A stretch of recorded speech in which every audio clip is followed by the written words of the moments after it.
उसी फ्लाइट से उन्होंने अपना सारा सामान पैक किया 4 सूटकेस में। वो सूटकेस हमने खरीद के दिया था। उस सूटकेस में उन्होंने अपना सामान पैक किया और मेरे बेटे के जहाँ जहाँ सामान पड़े थे, जिन जिन सूटकेसों में जहाँ था, वो उन्होंने एक झोले में रख के गया रख गई, जिसमें कि एक टाई, उनका ट्रैक सूट, उनके जो जो चीज़ें थी, मतलब आप ये कहें कि बेल्ट और जूता भी उन्होंने उसमें डाला। ये बड़ा हृदय विदारक हमारे लिए था। और अंशुमन का जो सामान आया था 26 पंजाब मद्रास रेजिमेंट से, वो 3 अगस्त को ही हमारे घर लखनऊ में था। वो यहीं पे थी जब 4 को जा रही थी। उन्होंने एक बार देखना भी मुनासिब नहीं समझा कि मेरे पति का है, कुछ इसमें फ़ोटो होंगे, कुछ होंगे। जब 26 पंजाब रेजिमेंट का सामान आया, वो भी उन्होंने देखना मुनासिब नहीं समझा और मैंने अपने घर मंगाया और प्रेसिडेंट हाउस में हम लोगों से बात नहीं की। पत्नी का किसी व्यक्ति को बहादुर बनाने के सोपान में कोई योगदान नहीं होता। उन्होंने ये जब पूछा फ़ोन करके गोरखपुर में कि वो पैसे का क्या है, तब मेरा कलेजा फटा। जिसको मैं मांगने नहीं गया, मैं पूछने नहीं गया और जिनका एक पैसा खर्च नहीं, वो मेरे बेटे की कफन का सौदा कर रहे हैं। तो राहुल, जब ये रो रही थी तो राहुल गांधी जी ने ढाढ़स बढ़ाया और ढाढ़स बढ़ाने के बाद उन्होंने कहा कि हम आपसे बात करेंगे, आप धैर्य रखिए। तो वो मुझे बड़े ही सुलझे और उन्होंने बातों बातों में ये भी जिक्र किया कि मैं भी शहादत का दंश जानता हूँ, मैंने भी अपने पिता को और दादी को खोया है। तो यह पूरा राष्ट्र, सेना और हम आपके साथ खड़े हैं। ये अब संभावना ही नहीं बची है कि कोई हमारे पुत्र के साथ उनकी शादी हो, तो ये बहुत छोटी बात है। नमस्कार, मैं धीरज भारती, मेरे यूट्यूब मंच पर आपका स्वागत है। दोस्तों, आप लोगों ने शहीद कैप्टन अंशुमान सिंह जी के बारे में सोशल मीडिया के माध्यम से तो अच्छे से जान ही लिया होगा, लेकिन अब उनके ससुराल और मायके के बीच में जो कंट्रोवर्सी छिड़ गई है, उसी के बारे में चर्चा करेंगे आज के इस वीडियो में। दोस्तों, यह बात तो सभी को पता है कि हर एक व्यक्ति किसी न किसी माता पिता से जन्म लेता है, लेकिन मोदी जी नॉन बायोलॉजिकल हैं, यह एक अलग बात है। और उन्हीं माता पिता से उत्पन्न संतानों में से कुछ शहीद कैप्टन अंशुमान सिंह के माता पिता को गलत ठहरा रहे हैं, तो कुछ उनकी पत्नी को। फिलहाल उनके पिता का एक ओपन इंटरव्यू आया है आज, उसी के माध्यम से और अपने विवेक से हम लोग यह जानने का प्रयास करेंगे कि वास्तव में गलत कौन है और सही कौन है। फिलहाल चलिए उस इंटरव्यू को एनालाइज करने की शुरुआत करते हैं। देश के शहीदों को ये देश हमेशा सम्मान से याद करता है, जिन्होंने देश के लिए खुद को बलिदान कर दिया। हम हमेशा सम्मान की भावनाओं के साथ उनको याद करते हैं। ऐसे ही एक शहीद देश में, शहीद कैप्टन अंशुमान सिंह, आज जिनके बारे में पूरे देश में बातचीत हो रही है, हर कोई उनको सम्मान की नजरों से, सम्मान की भावनाओं से याद कर रहा है। मेरे साथ आप फ्रेम में जिनको देख रहे हैं, उनका नाम रवि प्रताप सिंह है और वो शहीद कैप्टन अंशुमान सिंह के पिताजी हैं। आज हमारे साथ बातचीत के लिए मौजूद हैं। हम उनसे बातचीत करेंगे तमाम मुद्दों पर, अंशुमान सिंह के भी बारे में और भी जो तमाम अंशुमान सिंह को लेकर और परिवार को लेकर जिस तरह की बातें चल रही हैं, जो चर्चाएं चल रही हैं और जो भी खबरें हैं, उन पर भी बात करेंगे। सर, बहुत स्वागत आपका हमारे शो में। धन्यवाद। एक मुद्दा है आपसे जुड़ा हुआ, आपके परिवार से जुड़ा हुआ, आपके बेटे से जुड़ा हुआ और आपकी बहू से जुड़ा हुआ।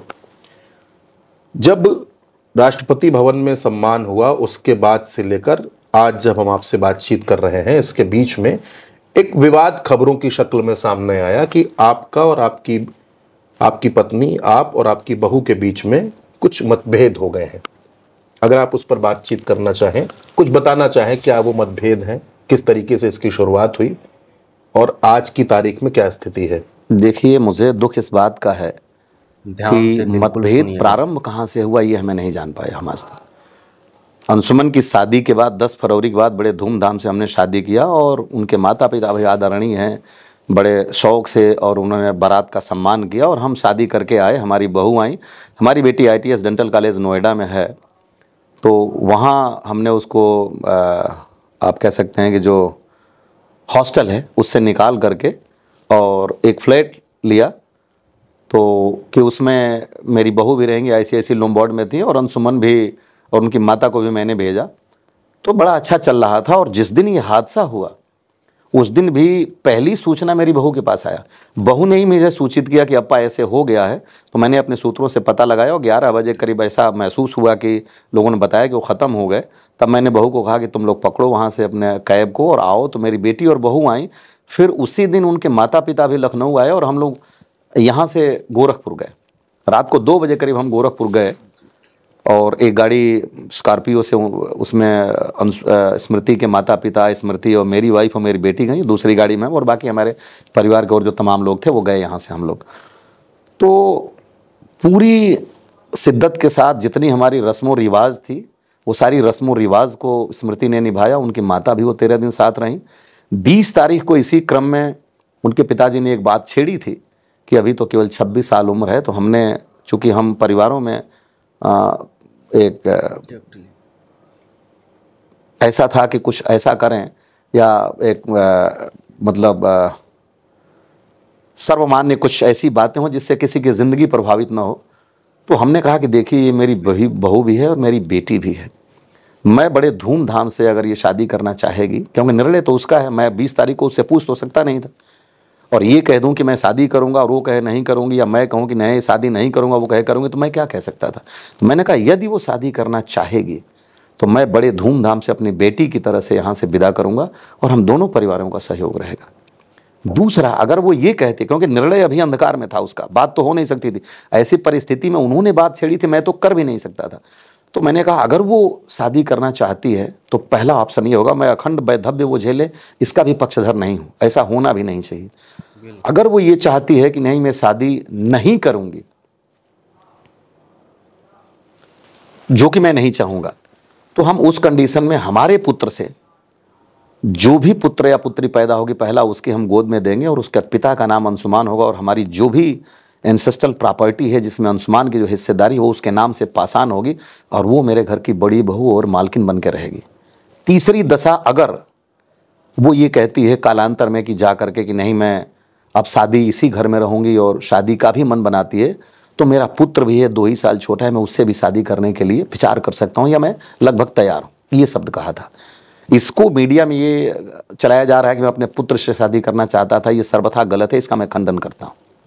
बिल्कुल, यहाँ पर बिल्कुल उनकी जो राय है एकदम सही है।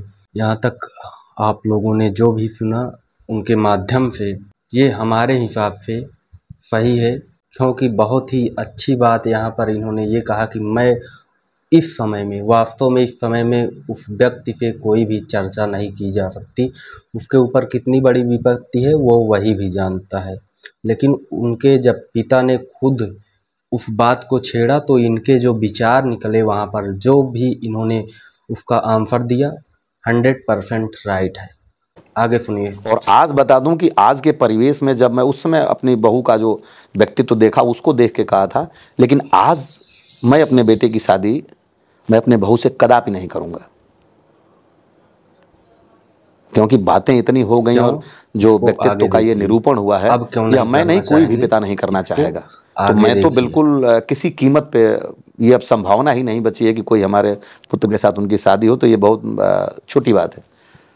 उसके बाद वो 13 के अगले दिन उन्होंने कहा कि हम जा रहे हैं और हमें कुछ वहाँ धार्मिक अनुष्ठान है, तो वो आई लखनऊ, हमने भेजा उनको, लखनऊ आई, सुबह 4 तारीख को गई। तो नोएडा जब गई, जिस फ्लैट में वो लोग रहते थे, मेरी बेटी और बहू, उसी फ्लैट से उन्होंने अपना सारा सामान पैक किया 4 सूटकेस में। वो सूटकेस हमने खरीद के दिया था। उस सूटकेस में उन्होंने अपना सामान पैक किया और मेरे बेटे के जहाँ जहाँ सामान पड़े थे, जिन जिन सूटकेसों में जहाँ था, वो उन्होंने एक झोले में रख के गया, रख गई, जिसमें कि एक टाई, उनका ट्रैक सूट, उनके जो जो चीज़ें थी, मतलब आप ये कहें कि बेल्ट और जूता भी उन्होंने उसमें डाला। ये बड़ा हृदय विदारक हमारे लिए था घटना। हमने जब हम सुने 14 अगस्त को, 13 अगस्त को मेरी बेटी जब गई थी वहाँ, तो बताया कि डैडी ये देखिए ऐसे ऐसे भाभी अपना सारा सामान ले गई हैं और भैया का सामान इस झोले में यहाँ पड़ा है। उसने मुझे फ़ोटो भेजा, मेरे मोबाइल में आज भी फ़ोटो है। मैंने उनके एक आध दोस्तों को भेजा कि बहुत ज़रा समझाओ कि गलत बात है, फिर भी मैं कुछ नहीं कहा। एक सिम था मेरे बेटे का, जिस सिम पे सारे लोग का पोस्ट पेड हुआ था, मेरी बेटी, मेरी बहू, मेरी पत्नी और इंक्लूडिंग अंशुमान, 5 उसमें थे। जो फैमिली पैक था, एयरटेल का था, पोस्ट पेड था, उसको पहले उन्होंने डाटा रिस्ट्रिक्ट किया सबका और सारे लोगों को उसमें से एलिमिनेट कर दिया और वो सिम सबके प्रीपेड हो गए। हमने जब एयरटेल में पता किया तो पता चला कि इस बेसिक इसका जो बेसिक सिम है उससे फ़ोन करके और ऐसा किया गया। तब भी मैंने कुछ नहीं कहा। उसके बाद हम बातचीत करते रहे, हम उनके फादर को फ़ोन करते रहे, वो हमारा फ़ोन नहीं उठाते थे। मैंने मैसेज किया था 10 सितंबर को कि बात करते हैं तो उन्होंने कहा कि हमारा फ़ोन ख़राब है, हम बात नहीं कर सकते। मैसेज में मेरे पास पड़ा हुआ है, डेट बता रहा हूँ मैं, उनके भी मोबाइल में होगा। तो उन्होंने कहा कि हमारा सिम ख़राब हो गया, फ़ोन ख़राब है। मैंने कहा कोई सिम आपके पास नहीं जिससे हम बात कर पाएँ, मैं आपसे बात करना चाहता हूँ। बोला उन्होंने कि ये संभव नहीं है, पॉसिबल नहीं है। मैं बोला ठीक है, बोला लेकिन मैं देखता हूँ, बाद में आपसे कॉल करूँगा। फिर 7 अक्टूबर को मैंने उनसे कहा कि स्मृति कैसी है, आप कैसे हैं, मॉम कैसी हैं, तबीयत कैसी है, स्टेबल हुई कि नहीं हुई। अगर स्मृति की तबीयत ठीक हो तो हम आते हैं, या मॉम को भेजता हूँ। बात ही तो मेरी बहू थी। तो उन्होंने ये कहा कि नहीं, हम सारे रिलेटिव्स को मना कर दिए हैं कि वो पास्ट लाइफ को का जिक्र ना करें, क्योंकि वो डिस्टर्ब हो जाती है और हम पास्ट लाइफ को भूलना चाहते हैं। और मैं आपसे उम्मीद करूंगा, अंग्रेजी में कन्वर्सेशन है, मैं आपसे भी उम्मीद करूंगा कि आप ये ना पूछें कि मैंने I request you please don't ask about her stay, where, what and how. ये उनका स्पेसिफिक सेंटेंस था। और वो मैच्योर है, इंडिपेंडेंट अपना डिसीजन लेने के लिए, और हमें उसके करियर के बारे में और उन चीज़ों के बारे में बात करनी चाहिए। और मैं आपसे यही उम्मीद करता हूँ। मैंने रिप्लाई दिया कि देखिए हम एक समाज के प्राणी हैं, और जब हमसे कोई पूछता है कि आपकी बहू कहाँ है, तो मेरे पास कोई जवाब नहीं है। बिल्कुल, यहाँ पर अगर किसी भी परिवार का सदस्य है तो समाज अवश्य ही पूछता है कि उसका क्या हाल है, या वो किस स्टेज में है, अभी कहाँ पर है। तो एक पिता का फर्ज बनता है उसका जवाब देना। तो वो कौन सा जवाब देगा जब आप उसकी स्थिति को बता ही नहीं रहे हैं। तो वो समाज में क्या उत्तर देगा कि हमें उससे बात ही नहीं करने दिया जा रहा है, या स्पष्ट कुछ बता नहीं रहे हैं। यहाँ पर तो वो गलत कर रहे थे। फिलहाल आगे देखिए। और निश्चित रूप से वो एक मैच्योर है, लेकिन यह भी सत्य है कि वो मेरी बहू है और उसका हर निर्णय हमारे सराखों पे। लेकिन मेरी जिम्मेदारी ज़्यादा है, क्योंकि मैं इस परिवार का हूं और मेरी बहू है, तो उसके करियर को, उसकी सोच के, उसके भविष्य के बारे में है। और मैं रिस्पॉन्सिबिलिटी के साथ साथ मेरी अकाउंटेबिलिटी भी है। और अब मैं ये कोशिश करूंगा, चाहूंगा कि आप उसे एक ऐसा स्वतंत्र परिवेश दें कि जहां अपनी नॉर्मल लाइफ जी पाए। और मैं वो पिता हूं जो सब कुछ खो दिया, बेटा, बहू और इज्जत। और सोचें कि आपके साथ अगर ऐसा हुआ होता तो आप क्या सोचते। देव की कृपा हम दोनों परिवारों पे बनी रहे, ये हमने कहा। उसके बाद हमने कहा कि देखिए, आपके लिए वो भूत हो सकते हैं, हमारे लिए वर्तमान और भविष्य वही हैं, और मेरे जीवन के आधार हैं। और मैं चाहता हूं कि मेरे प्राणों में वास करें। आप परवरदिगार से इबादत करिए। आपके लिए वो भूत हो सकते हैं, तो आपके विचार स्वयं की नज़र में अच्छे हैं, समाज की नहीं। और आपके विचार आदरणीय आपके लिए हैं, बट मेरे लिए अनुकरणीय नहीं है। और आपके विचार व्यवहार की नज़र में नहीं है। ये मैंने उनसे जो स्टेटमेंट, ये 7 अक्टूबर के हमारे कन्वर्सेशन है, जो उनके भी मोबाइल में है, मेरे भी मोबाइल में। इसके बाद भी फिर उनका कोई रिप्लाई नहीं आया। फिर उसके बाद नवंबर में भी मैंने उनको मैसेज किया, कोई रिप्लाई नहीं आया कि कैसे हैं, फैमिली कैसी है। 1 जनवरी को जब मैंने उनको व्हाट्सएप किया तो 1 जनवरी को उनका रिप्लाई आया कि हम ठीक हैं। फिर 26 जनवरी को हमने व्हाट्सएप किया उनको कि कीर्ति चक्रा मिला है। कीर्ति चक्रा मिलने की जब मैंने बात कही तो उन्होंने कहा थोड़ी बहुत बातें हुई। और मैंने कहा कि 6 महीने बाद जो 1 फरवरी को पूजन है, इस पूजन में आप स्मृति का होना जरूरी है, एक आहुति आप डाल दीजिएगा। तो स्मृति ने भी कहा था, जब मेरी वाइफ ने कहा था कि हम आएंगे, लेकिन बाद में उन्होंने 31 जनवरी को सब कुछ बंद कर दिया और बातचीत करना बंद कर दिया।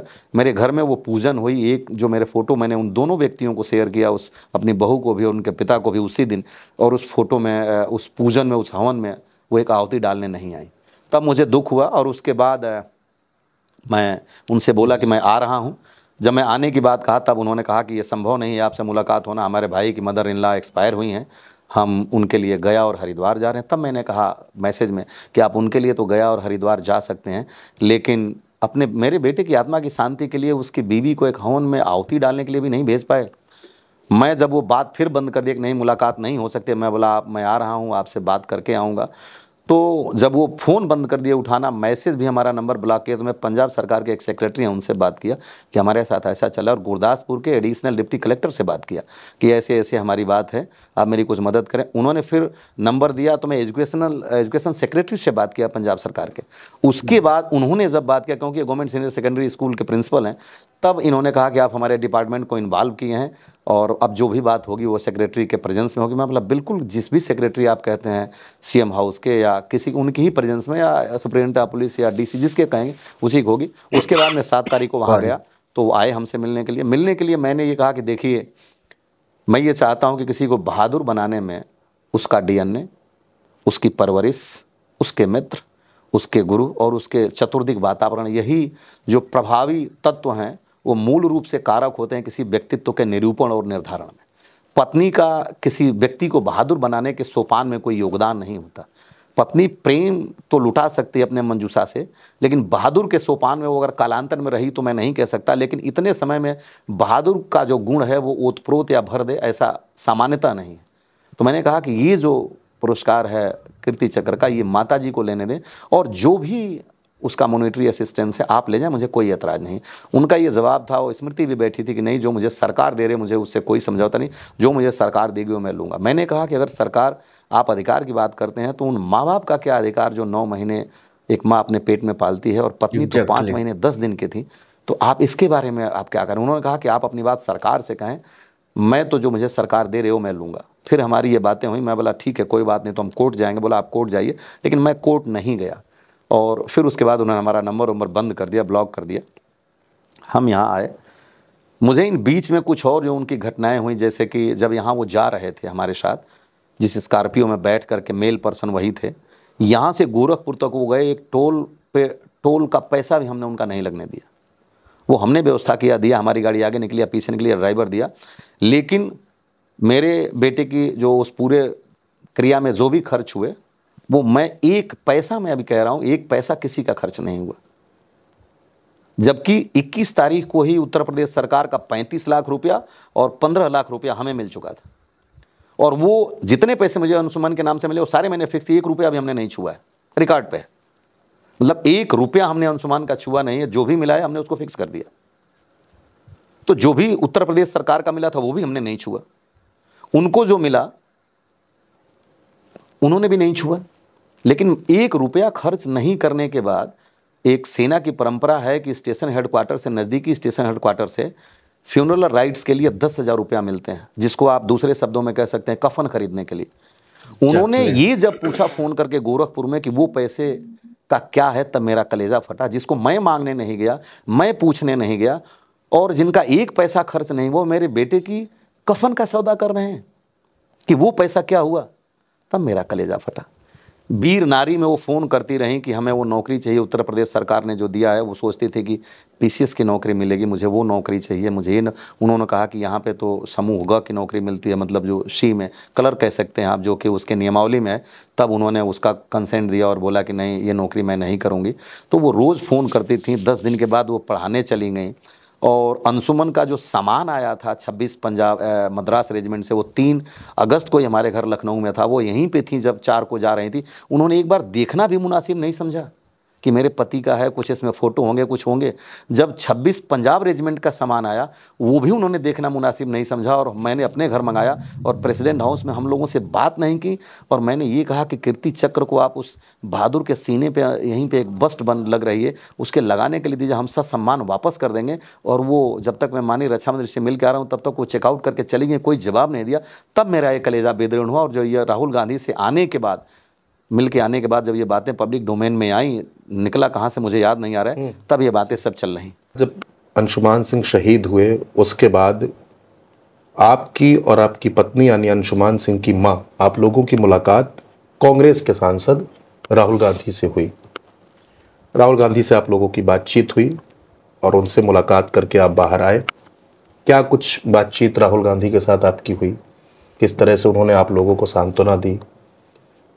देखिए, राहुल गांधी से जो बातचीत का तारतम्य था, वो प्रेसिडेंट हाउस में जब अलंकरण समारोह हो रहा था तो वो भी वहाँ मौजूद थे। और जब चाय पार्टी के बाद फ़ोटो जब हुआ अवार्डीज़ का प्रेसिडेंट के साथ, उसके बाद जब वो जाने लगे, तो जैसा मैंने अभी जिक्र किया कि अंशुमान का अपनी माता के साथ बहुत अनन्य प्रेम था। और उस प्रेम का परिणाम है कि उनकी 18 किलो से लेकर 20 किलो तक वज़न कम हो गई है। और वो दवा खाती हैं, आप कह सकते हैं कि मानसिक विक्षिप्तता की, आप ये कहते हैं कि मतलब नींद की, ये बेहतर होगा कहना। रात को 12 बजे तक उठ जाती हैं, ये उठ जाती हैं। मतलब हमारा जो परिवार है, वो आप ये सोच सकते हैं कि कैसे ये दंश झेल रहा है कि वो रात को 12 बजे उठ करके रोने लगती हैं। और अभी भी उनको ऐसा महसूस नहीं होता, क्योंकि वो न जाने कौन सी घड़ी थी कि ये एक उनका बाउंडेशन माता और पुत्र का इतना हो गया। जिसको हम देख रहे हैं, कल भी वो गई थी दवा कराने, परसों। तो राहुल, जब ये रो रही थी तो राहुल गांधी जी ने ढाढ़स बढ़ाया, और ढाढ़स बढ़ाने के बाद उन्होंने कहा कि हम आपसे बात करेंगे, आप धैर्य रखिए। तो वो नंबर ले गए थे राहुल गांधी जी। फिर उनके ऑफिस से फ़ोन आया था कि दिल्ली आप आ सकते हैं। तो हम लोगों ने कहा कि हम तो लखनऊ आ गए। तो वहाँ से बताया गया कि नहीं, राहुल गांधी जी रायबरेली में इतने तारीख को हैं, आप मिलना चाहें तो ज़रूर आपसे मिलना चाहते हैं। हमने कहा बिल्कुल मिलेंगे हम जब गए राहुल गांधी जी से मिलने के लिए, तो बातचीत बड़े ही पारिवारिक और बड़े ही मार्मिक, आप यूँ कहें कि बड़े ही खुशनुमे माहौल में हुआ। उनका बिल्कुल किसी प्रकार का राजनीति करने का इरादा या मनसा नहीं था। उन्होंने जाने के बाद हमसे वो सारी चीज़ें पूछी, जैसे कि आपका पुत्र कितने दिनों में शहीद हुआ, कब कमीशन लिया, कितने बच्चे हैं, क्या कैसे है।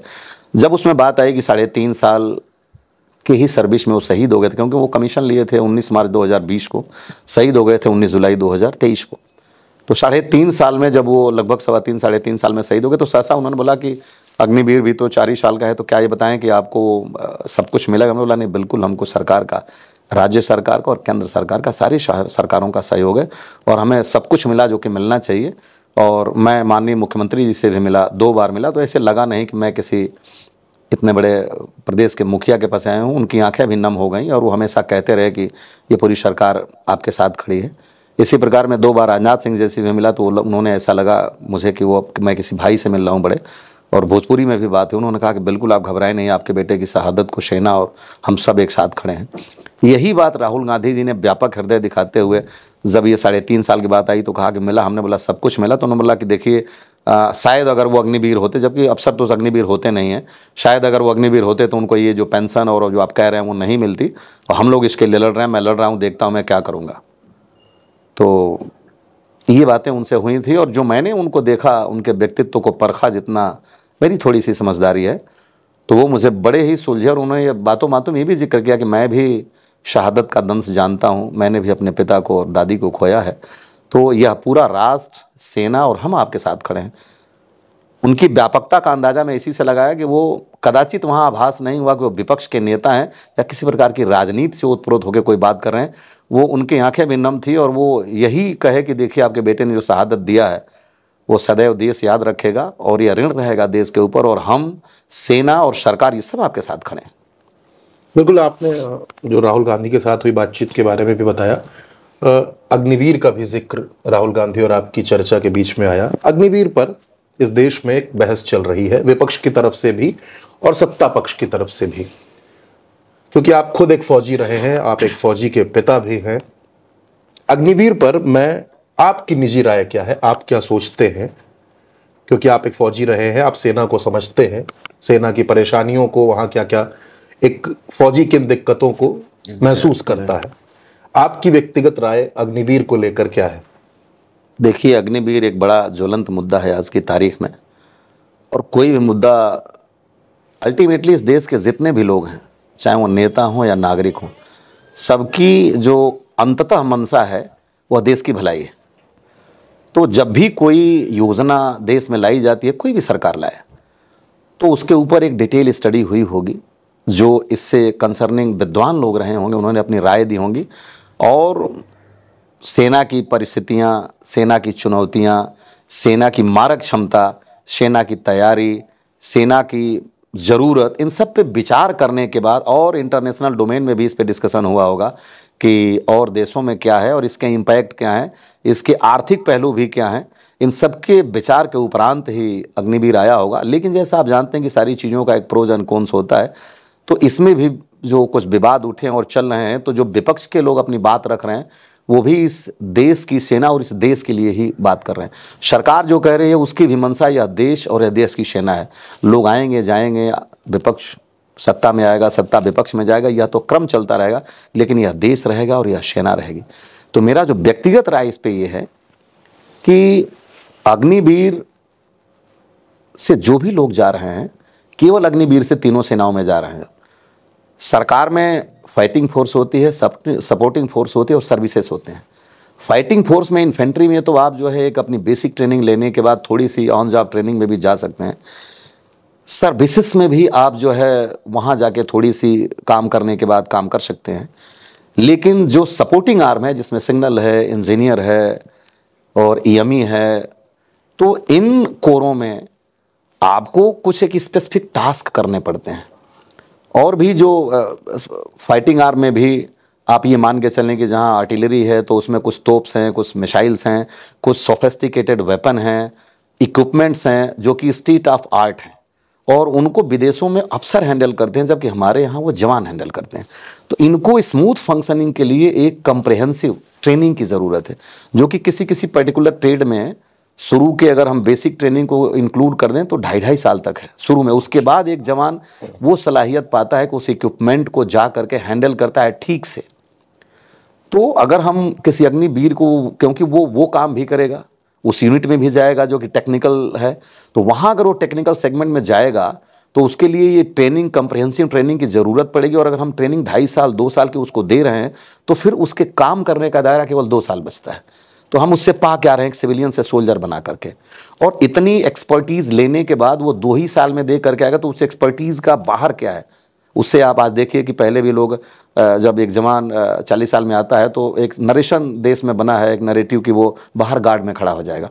वो जाके वहाँ सोफिस्टिकेटेड वेपन को, इक्विपमेंट को हैंडल किया है, उसने रडार को वहाँ चलाया है, उसने इलेक्ट्रॉनिक वारफेयर से कंसर्निंग जो इक्विपमेंट है उसको हैंडल किया है, उसने वहाँ मिसाइल्स और गनों को हैंडल किया है। और वो बाहर आएगा 4 साल में, फिर आप उसको कहेंगे कि जा करके आप किसी मतलब संस्था में या कहीं जाके गार्ड में खड़े हो जाए। तो जो हमने उसको ट्रेनिंग दिया उससे पाया क्या?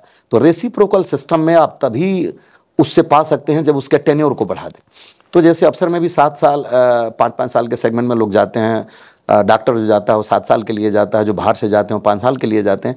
तो अगर वो कम से कम 7 साल रहता है तो जो हमने ट्रेनिंग इम्पार्ट किया है उसका रिवर्ट भी हमें मिलेगा और वो एक अच्छा पैसा भी लेके आएगा। और एक ट्रेंड सोल्जर जब आता है 4 साल में अगर आप लाते हैं तो उसको स्टेट की पुलिस में और जो पैरामिलिट्री फोर्स है उसमें एकोमोडेट कर देंगे, तो आपको बिना ट्रेनिंग का, इनमें ट्रेनिंग का खर्च बचेगा और एक वेल ट्रेंड और डिसिप्लिन सोल्जर मिलेगा। तो दोनों तरफ से हमारी विन विन सिचुएशन होगी। तो मैं अपनी छोटी सी बुद्धि से सिर्फ ये कह सकता हूं कि निश्चित रूप से इस पे वार्ता और इसमें व्यापक परिवर्तन की आवश्यकता है। आपने अपना बेटा खोया इस देश के लिए, इस देश के लिए कैप्टन अंशुमान सिंह शहीद हुए।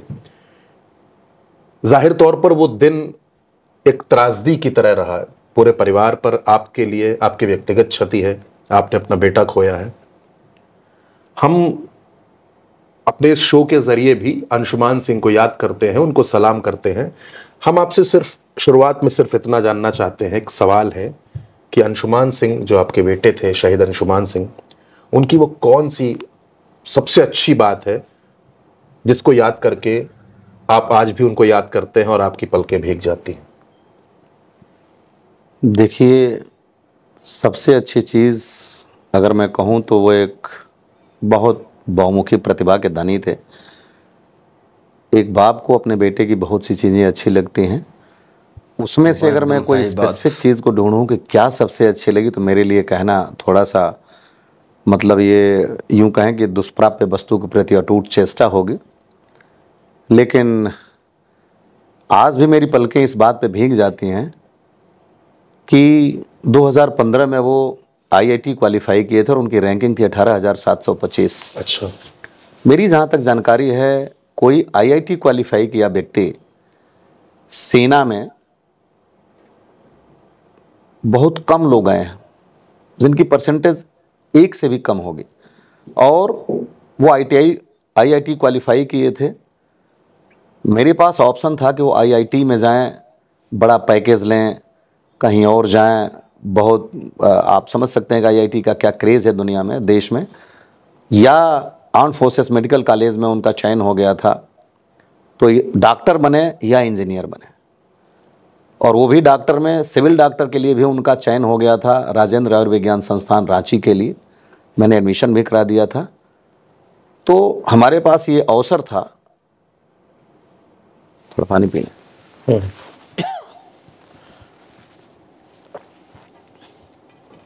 हमारे पास ये अवसर था कि वो क्या करें। और हम लोगों ने उनसे कहा कि बेटा देखो, बेहतर ये है कि तुम डॉक्टरी का पेशा अडॉप्ट करो कि जब सुपर स्पेशलिस्ट बनोगे और रिटायर होने के बाद भी कभी आओगे तो गांव के उस गरीब जनता को एक दिन अगर तुम देख लीजिए जो इस सुविधा से वंचित रहते हैं तो हम लोग धन्य हो जाएंगे।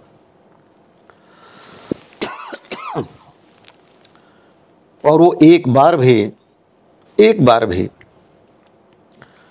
हमारे इस निर्णय को प्रश्न चिन्ह नहीं लगाया। और जैसा कि स्मृति कहती हैं कि लव एट फर्स्ट साइट, तो निश्चित रूप से वो 1 महीने से वहाँ पढ़ रहे थे और उनकी आंखें चार हुई होंगी। वो जैसा करें, पहले दिन हम एक दूसरे को मिल गए थे, तो 1 महीना जाने के बाद जब मैं निर्णय लिया कि आप डॉक्टर बनिए और सेना में डॉक्टर बनिए, और उन्होंने अपने प्रेम को भी कुर्बान करते हुए और वो इंजीनियरिंग छोड़ करके वो डॉक्टर बनने चले गए। तो इस त्याग की भावना, उनकी माताजी ने एक बार कह दिया था शादी में कि मेरे बेटे का शेरवानी बहुत अच्छा लगता है, तो वो सूट नहीं पहने और पैक सूट वहाँ से गुरदासपुर से वापस आ गया। बहुत धूमधाम से शादी हो रही थी। तो ये त्याग करने की उनकी जो एक विरासत थी, मैं आज भी, जो व्यक्ति अपने पिता की इच्छा और अपने परिवार की इच्छा के लिए अपने प्रेम की भी बलि देने के लिए तैयार था और हंसते हंसते डॉक्टरी करने चला गया, ये बातें मैं आज सोचता हूँ तो मेरी आंखें नम हो जाती। बिल्कुल। दूसरा नम होने वाली बात भी है जब आप अपने बेटे को याद कर रहे हैं और जिस तरह से आपने अंशुमान सिंह के बारे में हमको बताया, जाहिर तौर पर शहीद अंशुमान सिंह की माँ से उनका जुड़ाव बहुत ज़्यादा था, लगाव माता पिता दोनों से किसी भी बेटे या बेटी का रहता है, लेकिन अंशुमान सिंह और उनकी माँ के बीच भी काफ़ी जुड़ाव रहा। हमने देखा जब अंशुमान सिंह की शहादत के बाद उनको सम्मान दिया गया, वहाँ भी उनकी आंखें कुछ भीगी हुई थी। अभी वो स्वस्थ हैं, ठीक है? देखिए, मैं आपको क्लियर कर दूं कि समाज में सारी माँ अपने पुत्र से प्रेम करती है और लौकिक जगत का हर जीव जो पुत्र पैदा करता है, प्रसव पीड़ा की वेदना झेलने के बाद वो माँ और उस ममत्व के लिए ही सब कुछ करता है। लेकिन अंशुमान सिंह कुछ ऐसे थे कि पिछले 15 साल से वो अपने हाथ से खाना भी नहीं खाए थे, अपने उनकी माँ नहीं खिलाए। स्मृति को पता होगा, शादी के बाद भी, शादी की टेबल पे भी और हमारे घर पे भी चाय तो वो पीते थे, लेकिन ब्रेकफास्ट, लंच और डिनर अगर वो माँ आंखों के सामने है तो कभी हाथ नहीं लगाया उन्होंने। और अंशुमान का जो व्यक्तित्व था इतना व्यापक था कि इसी छोटी सी उम्र में उन्होंने 4 कुत्ते पाले। आर्म फोर्सेस मेडिकल कॉलेज में बीइंग ए कैडेट अपने पॉकेट मनी को काट करके वो एक कुत्ता पाले थे, स्ट्रीट डॉग था जिसका नाम था थैनोस। और उसका जब एक्सीडेंट हो गया तो उस एक्सीडेंट के बाद उन्होंने अपने पैसे से उसकी करीब 6,000 रुपये की दवा कराई थी और वो चल नहीं पाता था, तो कोई स्पेशल शूज उसके लिए खरीदे थे और वो इन्हीं के रूम में रहता था। और अगर कभी पढ़ के आते थे और वो उस गद्दे पे सोया है, इनके बिस्तर पे, जो रूम में इनका बेड था और नीचे वो उसका गद्दा लगा था, तो वो जगाते नहीं थे और उसी पे सोया है, थेनस के बिस्तर पे सो जाते थे। कभी इनके दोस्तों से पूछ लीजिएगा, कभी आर्म फोर्सेस मेडिकल कॉलेज में इनका रूम था, उसमें ताला नहीं लगाते थे, छुट्टी आते थे तब भी। उसके बाद इन्होंने 2 पप्पी खरीदे, एक लूसी नाम की है जिसका इन्होंने पासपोर्ट भी बनवाया हुआ है, हमारे पास अभी भी है उनकी धरोहर, और एक पीकू करके था, बीगल नस्ल का था, एक ही साथ ले आए थे। वो जब ये गए थे आरएमओ बन के 8 गढ़वाल में तो अपने साथ ही ले गए थे। उसके बाद जब वो वहाँ से कहीं मिस हो गया तो इन्होंने एक वहाँ बिल्ली पाली। और जो भी डॉक्टर जाते थे और जो लोग बताते थे कि वो जिनको पालते थे, जब वो इनके पास से वो कुत्ता चला गया तो पकड़ करके अगल बगल के जितने भी वहाँ घूम रहे थे कुत्ते थे, उनको कहीं चोट लगी थी, कहीं तो उनके ट्रीट करके इन्होंने ठीक कर दिया। तो ये इनके व्यक्तित्व का पहलू है जो शायद समाज के सामने नहीं। कुछ घटनाएं ऐसी हुई जिन्होंने मन को और आत्मा को बहुत ज़्यादा चोटें पहुंचाई और परेशान किया। आपने हमको वक्त दिया, हमसे बातचीत की और इतने संवेदनशील मुद्दे पर हमारी और आपकी बातचीत हुई। हमारे इस कार्यक्रम में जुड़ने के लिए, हमारे साथ बातचीत करने के लिए आपका बहुत बहुत शुक्रिया। धन्यवाद। अभी तक आपने उनके पिताजी को सुना। उनके पिताजी की बातों से आपने क्या समझा क्या नहीं समझा ये हम नहीं जानते, लेकिन यहाँ पर मेरे दिमाग में, जो मेरे माइंड में 2-3 बातें समझ में आई जो कि बहुत ज़रूरी हैं समझना। बाकी सब तो नॉर्मल बातें हैं, लेकिन 2-3 बातें जो यहाँ से निकलती हैं वही समझने लायक हैं। यहाँ पर सबसे पहली बात है कि उनकी शहादत जो है बहुत ही, शादी के बाद बहुत ही कम उम्र में हुई। यानी कि वो जिस लड़की की शादी हुई थी उसकी पूरी उम्र पड़ी थी, तो इनका ये कहना था कि अगर वो शादी करना भी चाहती, उनके पिता के पूछने के बाद उन्होंने ये बात खोली, और उस समय पर इनकी ऐसी बातें करने की हिम्मत नहीं थी, इनके अनुसार, अंशुमान सिंह जी के पिता के अनुसार। तो उन्होंने कहा कि अगर वो शादी कहीं बाहर भी करना चाहती, अगर बताती, तो मैं बड़े ही धूमधाम के साथ शादी करता, क्योंकि उन्हें भी पता है कि अभी कोई उम्र उसकी नहीं बीती थी। पहली बात ये बिल्कुल सही है। और दूसरी बात, अगर वो ना भी करना चाहती तो उनका एक छोटा भी बेटा था, उससे होने वाले बच्चे को, सबसे पहले बच्चे को उसकी गोद में देते, जो कि वो ऐसा करे ये बिल्कुल नहीं चाह रहे थे, क्योंकि उसकी अभी शादी उम्र थी। लेकिन अगर ऐसा करना चाहती तो उस पर कोई दबाव भी नहीं था, वो इस तरह के निर्णय लेने के लिए तैयार थे। तीसरी बात इन्होंने बताई कि अगर वो उसी घर में रहना चाहती और शादी करना चाहती, तो जो कि उनका 2 साल छोटा बेटा था, उसके साथ वो शादी करने के लिए तैयार थे। ये तीनों बातें मुझे बहुत ही ठीक लगी, उनके विचार जो थे बिल्कुल ठीक थे। लेकिन उनके बार बार जैसे आप उन्हीं लोगों ने बात भी चलाई, उसके बाद जब इन्होंने बाद में बात करने की, मिल करके बात करने की कोशिश की, तो वो लोग भागना शुरू कर दिए, यानी कि बचने लगे, तमाम तरह के बहाने करने लगे, जो कि बिल्कुल गलत था। और मैं यहाँ पर कहना चाहूँगा कि आप इस परिवार से जुड़े थे, आप इस परिवार के सदस्य थे, और आप इस परिवार के सदस्य होते हुए अगर बिना इस परिवार को इन्फॉर्म किए हुए, जबकि वो पूरा खुला ऑफर दे रहा है आपको कि आप जो भी करने के लिए तैयार हैं, आप एक बार चर्चा कर लीजिए, उसके बाद मैं उसका सॉल्यूशन निकालूंगा, उसके बाद भी अगर आप बिना बताए हुए भाग रहे हैं तो ये सरासर आपकी गलती है। और यहाँ पर मैं आपको बता दूं कि कुछ लोगों का ये कहना था कि फर्जी, यानी कि जो फर्जी बवंडर मचा करके रखे हैं, जो भी उसके ऊपर वैसे विपत्ति आ पड़ी है उस लड़की के ऊपर, यानी कि अंशुमान की पत्नी के ऊपर, और उसी में ये फर्जी बवाल कर रहे हैं। ये तो मैं यहाँ पर आपको बता दूं कि अगर 2-4 महीने की शादी उस कई वर्षों पुराने रिश्ते से ऊपर अगर आप समझने लगे हैं, तो ये बहुत, अब मैं इस पर क्या ही बोलूं।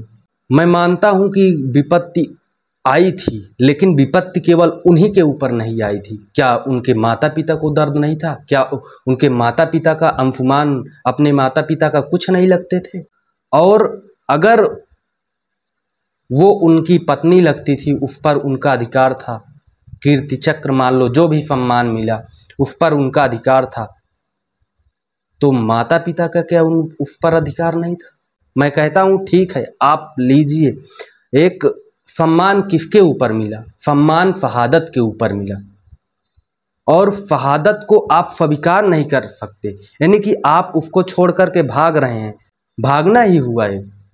अगर आप उस परिवार से बातें नहीं कर रहे हैं, जबकि वो सबसे अच्छी बड़ी बात मुझे ये लगी कि वो खुला ऑफर दे रहे हैं, 2-3 चीज़ें ही होती हैं इसके बाद, और वो 2-3 मतलब जो 3 चीज़ें हो सकती हैं शहादत के बाद, उन तीनों के लिए उन्होंने बिल्कुल सहमति जताई कि आप जो भी करना चाहें हम उससे सहमत हैं, लेकिन आप बता करके करिए, आप, मेरा भी उसमें सहयोग रहेगा, मैं भी सहयोग करूंगा और अपनी तरफ से खुशी से आपके उस निर्णय का सम्मान करूंगा।